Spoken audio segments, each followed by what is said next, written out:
The ridge here is completely blown off. Roof leaks. The height of the plug complies with regulations. Single glazed or double glazed. Guys, so if you're looking for a property to either rent or buy, These are the most important things to look for. so before we get started, I just want to say this is just our opinion and it's not in any way our professional advice. Overall condition of the property. When you walk into the property, does it smell? Can you see cracks on the walls? Is there loads of damp upstairs? Is there loads of damp by the bay windows downstairs, which is basically called rising damp? If you want to watch that video, it should be on the screen right about now. Moving on to plumbing and electrical systems. Check that the taps have good water pressure and the hot water works. Also look at the electrical fuse box to ensure it meets modern standards. The height of the plugs complies with modern regulations. You can also test the light switches and also how many plug sockets are in each room. Now moving on to heating systems. So you have to kind of check if it's the old heating system where you have a water tank upstairs in the loft, or if it's a new combi boiler, because that could save you a lot of costs. You can also ask the landlord, or if you're buying the property, if they have a gas safety certificate, which you should have that if you're a landlord anyway, and also when the last service was done. You can also ask when the boiler was installed and do they have an installation certificate for that. So the next point I'm going to put across is sometimes hidden. That's basically windows and doors. Firstly, check if they're PVC, single glazed or double glazed, and whether they open and close properly. Okay, so attics and basements, or if there's basements in your area. Attics, you got to check for roof leaks. If you see any sunlight coming through the roof, then that means there's going to be a leak. The ridge here is completely blown off. And also, sometimes you got to check if the roof is insulated, because you can lose around 70% of your heat from the roof itself. So just check for any insulation in the loft if access is available. And basements, the obvious one for basements would be to check if there's any flooding. So the cellar is flooded.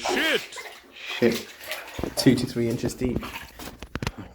Good thing I brought some new shoes. Because if you have flooding, that can cost you like tens of thousands of pounds to get it tanked up. Basically, that just means waterproofing the basement. Also, if you want to see our basement video, it'll be on the screen right now. Now moving on to walls and floors. Look for any signs of damage, uneven surfaces, as this can be due to structural issues. Also, check if the floor slopes, as this could be a sign of subsidence. All right, this next subject is not really too related to the structure of the property or the way it looks. It's more or less like any pests. For example, cockroaches, rats, mice. Oh yeah, another common one, probably seen it on the news from France, is bed bugs. And believe me, I've heard horror stories and you should not overlook this. If the property comes with an outdoor space, check its overall condition. For example, looking at the fences, the garden, the driveway, as this can cost you anything between £5,000 to £10,000 to repair or do up. This is something you can do before you actually go and see the property to view. You can check the neighborhood out, you can see the location, check the crime rate. We have a crime rate video or safety video around the area you're looking for. So that should be on the screen right about now. That's really useful, so check that out. Oh yeah, noise is really important. So if you've got noisy neighbors, you can kind of identify that sometimes. Check out traffic in the area, check out parking on the road. Is there enough parking on the road, or is it very congested? There was one situation which I'll show you on the screen right now, and there was a complete traffic jam on this road and there was no way around it, and everyone's just getting angry at each other. Someone's doing 3-point turn there. Move.